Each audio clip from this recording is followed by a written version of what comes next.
I would say मैं इसे efficiency में काउंट करता हूं, बट अलग अलग स्कूल ऑफ थॉट्स है, अलग अलग क्या बोले कि सब लोग सही होते हैं। मैं इसे एफिशिएंसी में काउंट करना चाहता हूं, है ना। बाकी कई लोग कहेंगे कि इससे कंसंट्रेशन बढ़ती है, कोई कहेगा मेरा फोकस बढ़ता है। अलग अलग लोग हैं, अलग अलग परसेप्शन है, सारे लोग सही हैं। मैं मानता हूं मैंने अगर इसे अपनी लाइफ में यूज किया है तो मेरी एफिशिएंसी बढ़ी है। एफिशिएंसी का मतलब क्या होता है वो सबको पता होगा। कोई काम करने में मुझे अगर 1 घंटा लग रहा है, अगर मैं इन सब चीजों को अप्लाई करता हूं तो वो काम जो है वो 20 मिनट या 30 मिनट में हो जाएगा। ये इस बात की मैं गारंटी देता हूं, मैंने अपनी लाइफ में यूज किया है, मैंने अप्लाई किया है, मैंने देखा है कि बड़े पॉजिटिव चीजें हैं, है ना। चीजें आप ये भी देख रहे होंगे, जितनी भी प्रॉब्लम्स के बारे में हम थ्रू आउट बात करते आए हैं, प्रॉब्लम्स बड़ी नहीं है, प्रॉब्लम्स बड़ी नहीं है, उनके सॉल्यूशन सिंपल सिंपल बताए जा रहे हैं, सिंपल सिंपल, ठीक है। प्रॉब्लम्स चाहे बड़ी हो, सॉल्यूशन उनके जरूर सिंपल है, ठीक है। तो आपको आज मैं अप्लाई कर बताना चाहता हूं एक ऐसी चीज के बारे में, हर एक जनरेशन के अलग चैलेंजेस होते हैं। मेरी जनरेशन के चैलेंजेस पता क्या थे?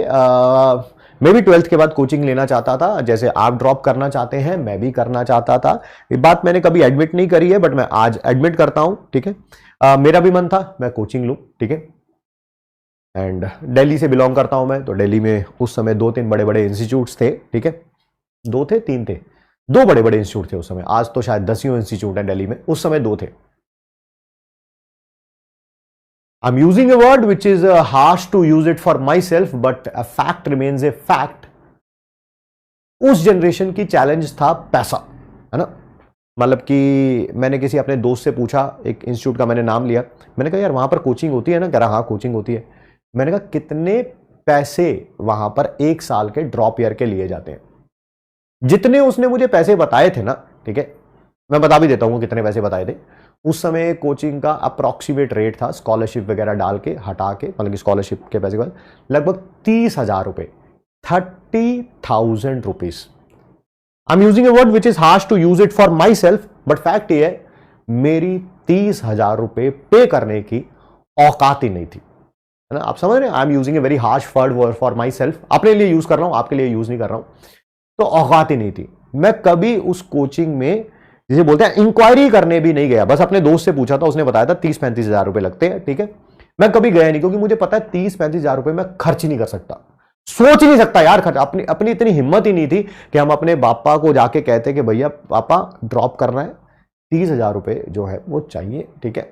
इतनी हिम्मत नहीं थी, मुझे पता था उसके बाद क्या क्या सुनने को मिलेगा। I am feeling sad about it, but that's how the life is. वो मेरी लाइफ के, वो मेरी जनरेशन के चैलेंजेस थे, मैं उनके बारे में बात नहीं करना चाहता हूं। मैं आज आपको बताना चाहता हूं एक बहुत बड़ा चैलेंज है आपके सामने, बहुत बड़ा चैलेंज आपके सामने। जैसे मेरे लिए वो जितनी बड़ी प्रॉब्लम थी, मैं आज दशकों बाद भी उस प्रॉब्लम को याद रखता हूं। आप भी इस प्रॉब्लम को याद रखेंगे अगर आपने ओवरकम नहीं किया इस प्रॉब्लम को। तो इस प्रॉब्लम का नाम है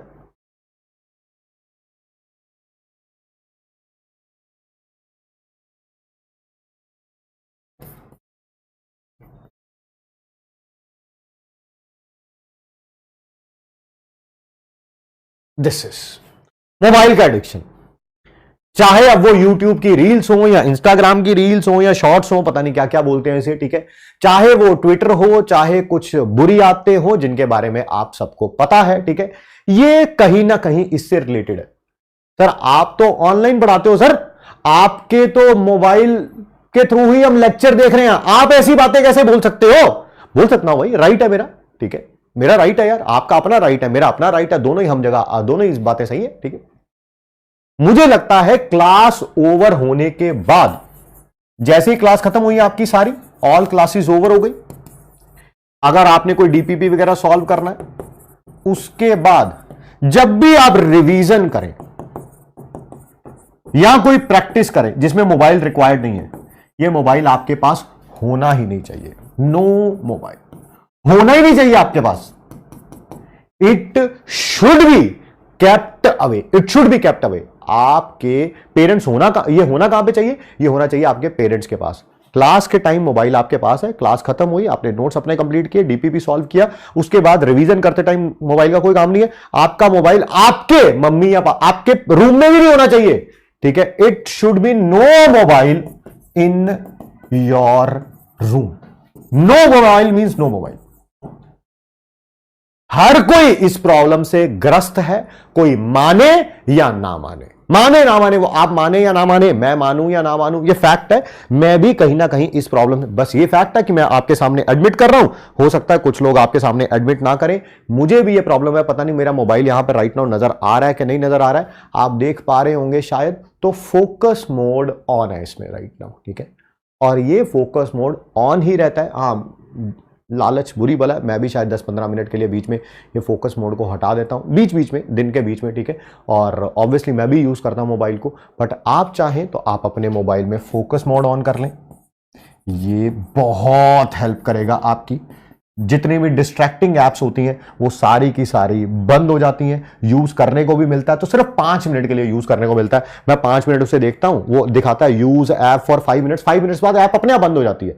नहीं तो फोकस मोड नहीं लगा होगा तो हो सकता है घंटों आप अपने मोबाइल को यूज करते रहे। सेकेंड, ये भी मैं करता हूं, मैं कुछ अपनी एफिशिएंसी को बढ़ाने के लिए कुछ एप्स भी यूज करता हूं। जैसे मैं फ्लिप यूज करता हूं। फ्लिप एक ऐप का नाम है, प्ले स्टोर से आप डाउनलोड कर सकते हैं। ऐसी हजारों ऐप्स होंगी, आप किसी को भी डाउनलोड कर सकते हैं। मैं फ्लिप को यूज करता हूं। एक और ऐप है जिसको यूज करता हूं मैं, फॉरेस्ट को यूज करता हूं। फॉरेस्ट में क्या होता है, मैं उसको 20-25 मिनट के लिए लगा देता हूं, ठीक है। और 25 मिनट तक उसमें वो ट्री सा बनता रहता है, ठीक है। यानी कि 25 मिनट तक मैं मोबाइल पे अपने कोई काम नहीं कर सकता। तो 25 मिनट मोबाइल मुझसे दूर हो गया, मैं जो भी काम करूंगा प्रोडक्टिव ही करूंगा। नहीं तो आप फ्लिप भी यूज कर सकते हैं। ऐसी एप्स आप यूज करिए। एंड सबसे बढ़िया तो ये है यार, सबसे बढ़िया तो ये है, इसका तो कोई मुकाबला ही नहीं है। Give it to your parents, give it to your parents. मैं, अगर आप सोच रहे होंगे नहीं सर मैं तो डिजिटल डिटॉक्स ऐप है, फोकस यूज करते हैं, बहुत बढ़िया जी, ठीक है। जेन मोड, ये क्या होता है मुझे पता नहीं है, मैं यूज करूंगा। किताबें तो पढ़ी है मैंने जेन के ऊपर, बट आई थिंक उसी से रिलेटेड होगा ये जेन मोड। फॉरेस्ट यूज करते हैं, बहुत शानदार, बहुत शानदार, ठीक है। फोकस मोड में होता क्या है, जो डिस्ट्रैक्टिंग एप्स है मेरे लिए 2-4 एप्स डिस्ट्रैक्टिंग होती हैं, वो सारी की सारी जो हैं वो बंद हो जाती हैं, ठीक है। मैंने उन एप्स के नाम लिखे हुए हैं, एक्सेप्ट व्हाट्सएप। व्हाट्सएप मुझे यूज करना पड़ता है क्योंकि हमारे ऑफिस का कई काम व्हाट्सएप के थ्रू होता है। बाकी जितनी भी सोशल मीडिया की एप्स हैं वो सारी की सारी उसमें मैंने डाल रखी हैं, क्योंकि उसमें कुछ खास ऑफिस का काम नहीं होता, ठीक है। चलिए चलिए, बढ़िया बढ़िया बढ़िया बढ़िया।